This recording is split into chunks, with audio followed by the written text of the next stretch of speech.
हर किसी की जिंदगी में एक ऐसा मोड़ आता है जहां या तो वो टूट जाता है या फिर वहीं से उसकी उड़ान शुरू होती है। ये कहानी है एक ऐसे लड़के की जिसने अपने सपनों को गरीबी, ताने और असफलताओं के बीच भी नहीं मरने दिया। छोटे से गांव में रहने वाला आरव बचपन से ही पढ़ाई में तेज था, लेकिन हालात उसके सबसे बड़े दुश्मन थे। उसका घर मिट्टी का था, छत से बारिश टपकती थी और दिन में एक वक्त का खाना मिलना भी कभी कभी मुश्किल हो जाता था। उसका सपना था IAS अफसर बनना। स्कूल में मास्टर जी ने एक बार पूछा, बड़े होकर क्या बनोगे? आरव ने बिना झिझके कहा, IAS। पूरी क्लास हंसी। किसी ने कहा, अरे पहले तो बिजली ठीक से आती नहीं तेरे गांव में। दूसरा बोला, तेरे बाप के पास तो साइकिल तक नहीं, IAS बनेगा तू? आरव चुप रहा, लेकिन उस दिन उसने एक बात ठान ली, अब चाहे कुछ भी हो जाए मैं करके दिखाऊंगा। दिन में खेतों में काम करता, रात को लालटेन की रोशनी में पढ़ता। किताबें पुरानी थीं, लेकिन हौसला नया था। हर साल एग्जाम देता, लेकिन 3 बार फेल हुआ।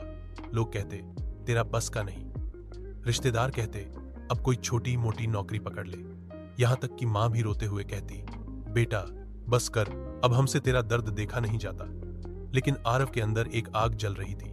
जो ठान लिया है वो करना ही है। चौथी बार उसने जी जान लगाकर पढ़ाई की। नींद तक छोड़ दी थी, भूख लगी होती, लेकिन किताबें छोड़ता नहीं था। इस बार उसका सिलेक्शन प्रीलिम्स और मेंस दोनों में हो गया। अब बारी थी इंटरव्यू की। दिल्ली गया, बिना कोट के, बिना शर्ट प्रेस किए, किसी दोस्त से पैंट उधार ली।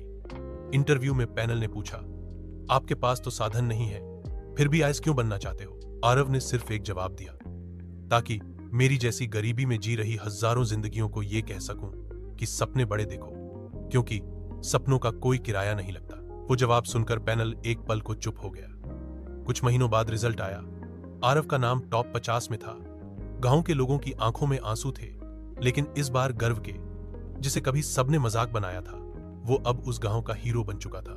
अगर हालात साथ नहीं दे रहे तो उन्हें बदलो नहीं, बल्कि खुद को इतना मजबूत बनाओ कि हालात भी सलाम करें। कभी मत सोचो कि तुम क्या नहीं कर सकते, सोचो कि अगर ठान लो तो क्या कुछ कर सकते हो।